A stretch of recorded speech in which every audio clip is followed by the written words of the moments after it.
El tesoro de David, por Chad Spurgeon, Salmo número 31. Algunos han pensado que la ocasión en la atribulada vida de David que le llevó a este salmo fue la traición de los hombres de Keila. Y nos hemos sentido muy inclinados a esta conjetura, pero después de reflexionar nos ha parecido que el tono doliente y la alusión a su iniquidad requieren una fecha posterior. Y podría ser más satisfactorio decir que ilustra el periodo en que Absalón se rebeló y sus propios partidarios le abandonaron y labios mentirosos esparcieron millares de rumores maliciosos contra él. Versículo número 1. En ti, oh Señor, he confiado, no sea yo confundido jamás. ¿Cómo puede el Señor permitir que sea de modo definitivo avergonzado el hombre que depende y confía exclusivamente de él? Esto no sería tratarnos como un Dios de verdad y de gracia. Traería deshonor sobre Dios mismo si la fe no fuera al final recompensada. Sería un día triste verdaderamente para la religión si Dios no trajera consolación y ayuda, comenta Spurgeon. Versículo número 2. Inclina a mí tu oído, escucha mi queja, pon tu oído junto a mis labios para que puedas escuchar lo que mi debilidad es capaz de pronunciar. Generalmente ponemos los oídos cerca de los labios de los enfermos y los moribundos para poder escuchar lo que dicen. A esto parece que se refiere el texto, comenta Adam Clarke. Y ciudadela para salvarme. Cuán simple y sencilla es la oración del justo y no obstante cuán enjudiosa y profunda. No echa mano de ornamentos ni florituras. Su espíritu es demasiado sincero y profundo como para hacerlo de otra forma. Cuanto mejor nos sería si cuando oramos en público tuviéramos siempre en cuenta esta regla. Versículo número 3. Sé tú mi roca y mi ciudadela para salvarme. Las dos promesas personales son como clavos firmes sobre los que colgar la fidelidad del Señor. Oh, si tuviéramos gracia para que nuestro corazón estuviera fijo en la creencia imperturbable y firme en Dios. Por tu nombre me guías y me encaminarás. No es posible que el Señor permita que su honor sea mancillado, pues esto implicaría que los que confían en Él han de perecer. Este fue el ruego de Josué. ¿Qué harás a tu gran nombre? Comenta Spurgeon. Si el mero honor de la criatura, el crédito de los ministros o la gloria de los ángeles fuera lo implicado, la salvación del hombre sería sin duda incierta, pero cada paso de ella implica el honor de Dios. Roguemos en su nombre, comentaba William S. Plumer. Versículo 4. Pues tú eres mi refugio, el omnipotente corta la red que teje las conveniencias, aunque nosotros, pobres criaturas, estamos en la red. Dios no está. En la antigua fábula el ratón pone en libertad al león. Aquí el león libera al ratón. Versículo número 5. En tus manos encomiendo mi espíritu. Mi espíritu. Estas palabras vivas de David fueron las palabras que pronunció nuestro Señor al morir y han sido usadas con frecuencia por los santos en la hora de su partida. Podemos estar seguros que son buenas, sabias y solemnes. Podemos usarlas ahora y en nuestra última hora, comenta Spurgeon. Estas fueron las últimas palabras de Policarpo, de Bernardo, de Hus, de Jerónimo, de Praga, de Lutero, de Melanchthon y de muchos otros. Bienaventurados son, dijo Lutero, los que mueren no solo por el Señor como mártires, no solo en el Señor como todos los creyentes, sino igualmente con el Señor exaltando sus vidas en sus manos. En tus manos encomiendo mi espíritu, comentaba G.G. Stewart Perrone. Encomiendo y pongo en tus sagradas manos, oh Dios, lo que soy, que tú conoces mucho mejor que yo, débil, desgraciado, herido, voluble, ciego, sordo, mudo, pobre, desprovisto de todo. Sí, menos que nada a causa de mis pecados y más miserable de lo que puedo saber expresar. Recíbeme, Señor Dios, y hazme que de mí lo haz de mí lo que Él, el Cordero Divino, quiere que sea. Te encomiendo y ofrezco y entrego en tus manos todos mis asuntos, cuidados, afectos, consuelos y labores, todo lo que tú sabes viene sobre mí, comentaba Fray Tomás de Jesús. Con gran voz él exclamó estas palabras ante el mundo, que para siempre irá hundiéndose en la presión pagana de la muerte, del temor de la muerte, de la desesperanza y de la inmortalidad y de la resurrección, porque está siempre permitiendo en la presencia y conciencia de la personalidad de Dios y de la unión personal con Él. Queden oscurecidas y desfiguradas, comentaba G. P. Lenz D.D. Tú me has redimido, oh Señor, Dios de verdad. La redención es una base sólida para la confianza. David no conoció el Calvario como lo conocemos nosotros, pero la redención temporal le animaba. ¿No nos consolará más dulcemente a nosotros la redención eterna? Versículo número 6. Aborrezco a los que esperan en vanidades ilusorias, los que no se apoyan en el verdadero brazo de fortaleza. Van a poner confianza vana en sí mismos. Muchos han de tener un Dios y si no adoran al Dios vivo, verdadero y único, se hacen unos ellos mismos y le prestan atención supersticiosa y esperan con esperanza ansiosa basada en una ilusión. Los hombres tienen que ser evitados por aquellos cuya fe descansa sobre Dios en Jesucristo y lejos de ser envidiados, han de ser compadecidos por depender de estas vanidades. Comenta Charles Spurgeon. Los romanistas fingen milagros de los santos para hacerlos, según creen, más milagrosos. Dicen que la casa que la Virgen María se hallaba cuando la visitó el ángel Gabriel, muchos centenares de años después fue transportada de Galilea a Dalmacia, a unas 2000 millas, y de allí por mar a Italia, en donde fue llevada de un sitio a otro hasta que se halló en un lugar apropiado, y por ello fueron realizadas muchas curas milagrosas, y que los mismos árboles cuando llegó se inclinaron ante ella.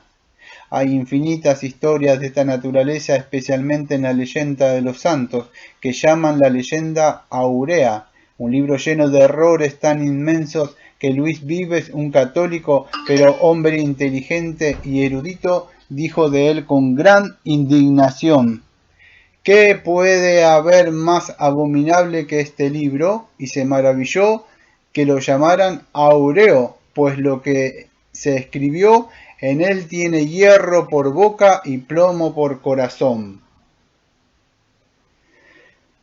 Por todas partes podéis hallar, dice Erasmo, ofrecida para obtener ganancia, la leche de María que honran casi como el cuerpo de Cristo consagrado, aceite prodigioso, muchos fragmentos de la cruz, que si fueron recogidos no cabrían en un barco.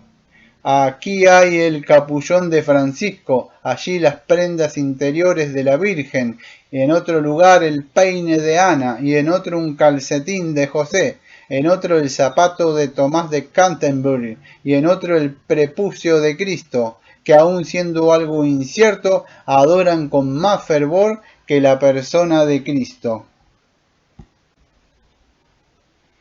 Y no dicen que estas cosas han de ser meramente toleradas para ayudar a la gente sencilla, sino que toda la religión está casi colocada en ellas, comentaba Christopher Cartwright. Mas yo, Señor, he esperado. Esto puede no estar de moda, pero el salmista se atreve a ser distinto. Los malos ejemplos no nos deben desviar de la verdad, sino que aún en medio de una defección general deberíamos hacernos más osados. Esta adherencia a la confianza en el Señor es el punto sobre el cual se insiste. El que está turbado se acoge a los brazos de su Dios y se atreve a todo en la fidelidad divina. Versículo número 7. Me gozaré y alegraré en tu misericordia. Estas dos palabras, alegraré y gozaré, son una reduplicación instructiva. No tenemos que ser mezquinos en nuestro triunfo santo. Este vino podemos beberlo a jarro sin temor a excedernos. Tú has visto mi aflicción. Dios reconoce a sus santos cuando otros están avergonzados de reconocerlos. Nunca rehúsa reconocer a sus amigos. No piensa poco en ellos por el hecho de que vayan cubiertos de harapos. No los juzga en falso y los echa cuando sus caras están demacradas por la enfermedad o sus corazones pesados por el abatimiento, comenta Spurgeon. Sí, aunque hayamos perdido nuestro rico vestido y vayamos a él en harapos, aunque nuestra carne esté debilitada por el dolor o la vejez, Salmo 6, versículo 7, aunque la enfermedad y la pena hayan consumido nuestra hermosura, como la polilla, Salmo 39, 11, aunque el sonrojo y las lágrimas y el polvo se extiendan por nuestro rostro, Salmo 69, 7, Él nos reconoce todavía y no se avergüenza de nosotros. Consuélate con esto, porque ¿qué daño te va a hacer el que los hombres te desprecien si Dios el Señor no te ha olvidado? Comentaba Christian Scriver. Versículo número 8. Pusiste mis pies en lugar espacioso. Bendito sea Dios por la libertad. La libertad civil tan es valiosa. La libertad religiosa es preciosa. La libertad espiritual no tiene precio. Versículo 9. Ten misericordia de mí, oh Señor, porque estoy en angustia. Esta primera frase abarca todo lo que sigue. Es el texto de su discurso quejumbroso. La miseria mueve a misericordia. No se necesitan más razonamiento. Ten misericordia es la oración. El argumento prevalece, puesto que es sencillo y personal.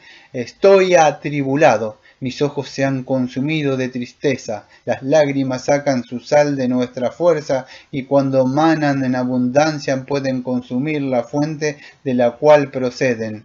Los ojos hundidos y ojerosos son una indicación clara de mala salud. Dios quiere que le digamos los síntomas de nuestra enfermedad, no para su información, sino para mostrar nuestro sentimiento de necesidad.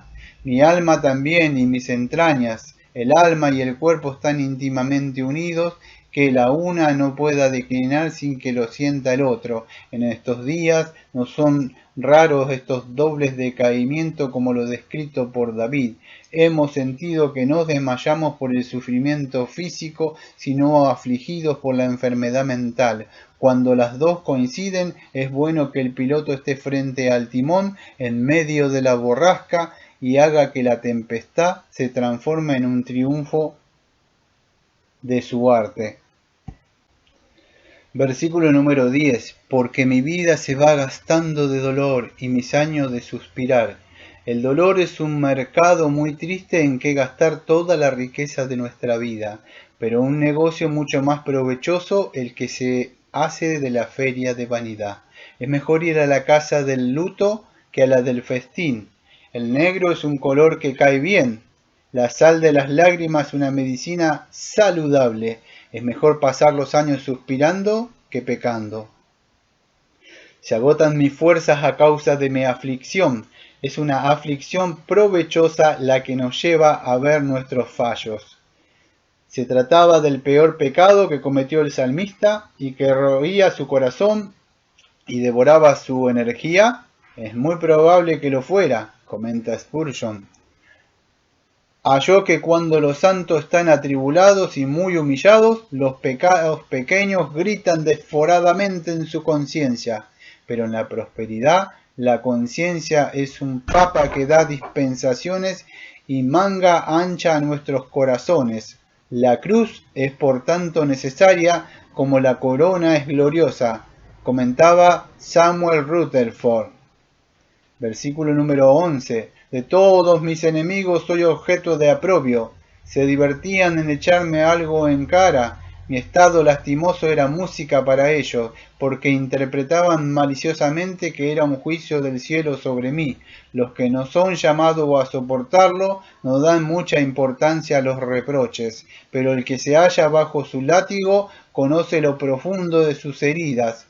Los mejores hombres pueden tener los enemigos más acerbos y verse sometidos a las interpretaciones más crueles, comentaba Spurgeon. Si alguno procura ser paciente y humilde, se dice que es un hipócrita. Si se permite alguno de los placeres de este mundo, que es un glotón. Si busca la justicia, impaciente. Si no la busca, un necio. Y si es prudente, se le llama avaro. Si quiere hacer felices a los demás, disoluto. Si se da a la oración, vanidoso. Y esta es la gran pérdida de la Iglesia, que por estos medios muchos se abstienen de obrar bien, de lo que cual el salmista se lamenta diciendo: de todos mis enemigos soy objeto de aprobio. Crisóstomo, citado por G. M. Neal.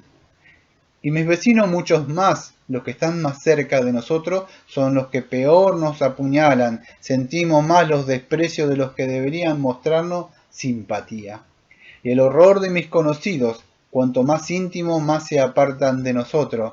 Nuestro Señor fue negado por Pedro, traicionado por Judas y abandonado por todos en la hora de la máxima necesidad. Todo el rebaño se vuelve contra el siervo herido. La leche de la bondad humana se vuelve agria cuando un creyente despreciado es víctima de acusaciones calumniosas. Las que ven en la calle huyen de mí. Qué cosa más monstruosa y villana es la calumnia, capaz de transformar al más eminente de los santos, el hombre que fuera admiración de todo, en un despreciado, convirtiéndolo en el blanco de las cornadas de todos y objeto de la adversión general. Versículo número 12. He sido olvidado de su corazón como un muerto. Mejor le es al hombre la muerte que el verse asfixiado en la calumnia y el escándalo de los muertos. No se dicen más que virtudes y alabanzas, pero en el caso del salmista no decían de él más que lo malo. He venido a ser como un vaso echado a perder. Veamos aquí el retrato del Rey de Reyes en su humillación, cuando renunció a todo buen nombre y tomó sobre sí forma de siervo. Versículo número 13. Porque oigo el murmurar de muchos, una víbora calumniadora es muerte para todo consuelo. ¿Cuál será el veneno de toda la nidada? Comenta Spurgeon.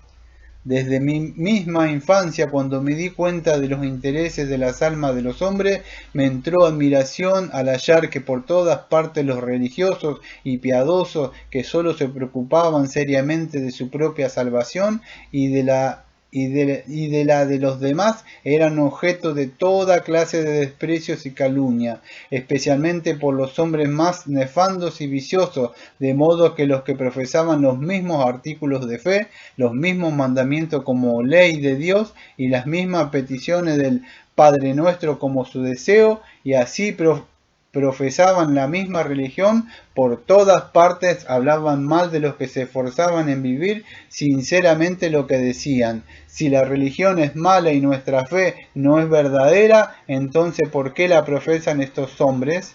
Si es verdadera y buena, ¿por qué aborrecer y menospreciar a los que viven en la práctica seria de la misma? Si ellos mismos no la practican, pero no hemos de esperar que sean razonables los hombres a los que el pecado y la sensualidad han hecho irrazonables. Aún así he de admitir que desde que observé el curso del mundo y el acuerdo entre la palabra y la providencia de Dios, consideré como una prueba notable de la caída del hombre y de la verdad de las Escrituras y del origen sobrenatural de la santificación verdadera, y el hallar esta enemistad universal entre la simiente santa y la de la serpiente, y hallar el caso de Caín y Abel, queda ejemplificado con regularidad, y el que es nacido de la carne persigue a aquel que es nacido del Espíritu. Creo que en el día de hoy vemos la evidencia patente que confirma nuestra fe cristiana. Comentaba Richard. Mientras me conjuraban contra mí y maquinan quitarme la vida, es mejor caer en las garras de un león que bajo la voluntad de perseguidores maliciosos, porque la fiera puede no hacer caso de su presa si está harta, pero la malicia es implacable y cruel como un lobo. De todos los enemigos, el más cruel es la envidia. Versículo 14. Digo, tú eres mi Dios. David proclamó en voz alta su decisiva fidelidad a Dios. No era un creyente de los que continúan cuando todo va viento en popa. Podía hacer uso de su fe en el helado invierno y envolvérsela alrededor del cuello para protegerle y evitar las inclemencias. El que puede decir lo que dijo David no tiene por qué envidiar la elocuencia de Cicerón. Tú eres mi Dios. Es más dulce que todas las demás palabras que pueda formular el habla humana. Nota que esta fe mencionada aquí es un argumento que usa para recordar a Dios su promesa de enviarle liberación pronta, comenta Spurgeon. De cuánto más valor que poseer 10.000 minas de oro es el poder decir, Dios es mío.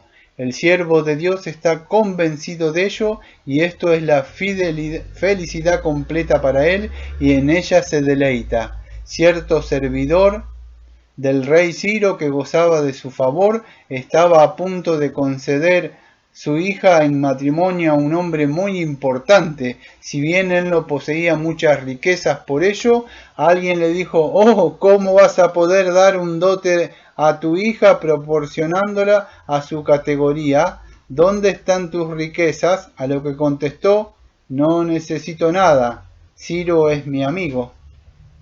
Pero podemos decir nosotros mucho más siendo nuestro amigo el Señor, que tiene todos los atributos excelentes y gloriosos que no pueden quedar cortos en ninguna necesidad y hacernos felices, especialmente siendo capaces para ello. John Stoughton, la verdadera felicidad del justo. Versículo número 15. En tu mano están mis tiempos. Se dice que la luna controla las mareas de los mares. No hay un poder dominante de las almas, no tiene por qué así al parecer en la mayoría de las vidas que son terrenales, pero lo es en las celestiales del mismo modo que la luna dirige las mareas. Lo mismo Dios nuestras almas. La mano de Jesús es la mano que rige nuestros tiempos. Él regula el reloj de nuestra vida. Cristo por nosotros y Cristo en nosotros. Mis tiempos están en su mano, mi vida no puede ser en vano, como la vida del Salvador no es en vano, comentaba E. Paxton Hughes.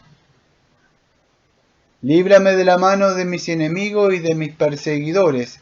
Es legítimo desear escapar de la persecución si es la voluntad del Señor. Versículo número 16. Haz resplandecer tu rostro sobre tu siervo y sálvame por tu misericordia. Dame la luz del sol del cielo y de mi alma, y desafiaré las tempestades de la tierra. Permíteme gozar del sentimiento de tu favor, oh Señor, y saber lo que quieres en mi manera de vivir.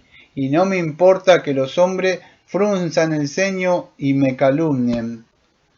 Versículo 18. Enmudezcan los labios mentirosos que profieren insolencia contra el justo. Los pensamientos propios orgullosos con frecuencia dan por resultado estimaciones levaluadoras de los demás. Cuanto más espacio procuramos para nosotros, menos queda para nuestros vecinos. ¡Qué iniquidad es que los personajes indeseables siempre estén despotriando contra los hombres buenos! No tienen capacidad para apreciar el valor moral, del cual ellos carecen por completo, y tienen la desvergüenza de ascender al tribunal y juzgar a los hombres, a cuyos lados ellos no son más que escoria, comentaba Spurgeon. En la venerable y monumental obra original de la Iglesia valdense, titulada La Lección de Oro, de fecha 1100, hallamos un verso que se ha traducido de la siguiente forma: si alguno ama y teme a Jesucristo y no maldice, jura o miente, es casto, no mata ni hurta a otros, dicen que es un valdense y merece castigo. Antoine Monastier, en la Historia de la Iglesia valdense. Versículo número 19. Cuán grande es tu bondad, No nos dice lo grande que es la bondad de Dios, porque no puede, no hay medidas para delimitar la inconmensurable bondad del Señor, que es la bondad misma. Se asombra, usa interjecciones cuando fallan los adjetivos. Si no podemos medirla, podemos asombrarnos. Versículo 20. En los secretos de tu presencia los esconderás de la conspiración del hombre. Los que viven al pie de la cruz de Cristo se vuelven indiferentes a la burla de los poderosos. Las heridas de Jesús destilan un bálsamo que cura todas las heridas que infligen las armas del desprecio. De hecho, cuando tengo la misma mentalidad que habría en Cristo Jesús, soy invulnerable a todos los dardos del orgullo. Bendito sea el Señor. Cuando el Señor nos bendice, nosotros no podemos por menos que bendecirle a Él de vuelta. Versículo número 22. Decía yo en mi iniquidad, cortando soy de delante de tus ojos, etc. Generalmente cuando tenemos prisa, fartullamos a lo que no debemos. Las palabras precipitadas las dice la lengua en un momento, pero pueden permanecer durante muchos años en la conciencia, comentaba Spurgeon. Oh, qué amor le debemos a Cristo, que ha abogado por nosotros cuando nosotros no teníamos nada que decir. Esto nos ha sacado del foso de los leones y de las fauces del león rugiente. Es decir, como afirmó Mr. Sarah Wright, he obtenido misericordia cuando yo creía que estaba más allá de la misericordia, esperanza del cielo, cuando creía que ya estaba condenada por mi incredulidad. He dicho muchas veces, no hay esperanza para mí. Estaba desesperada y no me importaba lo que hubiera de pasarme. A menudo me hallaba al mismo borde de la muerte y en el infierno, incluso a las mismas puertas de ello, y entonces Cristo las cerró. Me hallaba como Daniel en el foso de los leones, y él detuvo a estos leones y me dio libertad. La bondad de Dios es inescrutable. Cuán inmensa es la excelencia de su majestad para que se digne mirar a una persona como yo, que haya dado paz cuando estaba llena de terror y andaba continuamente en medio del fuego y el azufre, comentó Timothy Roger. Versículo número 23. Amad al Señor todos vosotros sus santos. Si los santos no aman al Señor, ¿quién lo hará? El amor es la deuda universal de toda la familia salvada. ¿Quién quiere eximirse de pagarlo? Si dan las razones para amar, porque el amor que cree no es ciego, comentaba Spurgeon. Versículo número 23. Y paga abundantemente al que procede con soberbia. Lo que hemos de preguntar seguidamente es, ¿cómo recompensa a Dios al orgulloso? 1. Por medio de represalia o desquite, porque Adoni Beset, que cortaba los pulgares de las manos y de los pies de los demás, le cortaron los suyos. Jueces capítulo 1 versículo 7. Así los judíos que vociferaban, crucificarle, crucificarle, fueron muchos de ellos crucificados. Que si hemos de creer a Josefo, no había bastante madera para hacer cruces, ni espacio en el lugar acostumbrado para colocar tantas cruces como hicieron.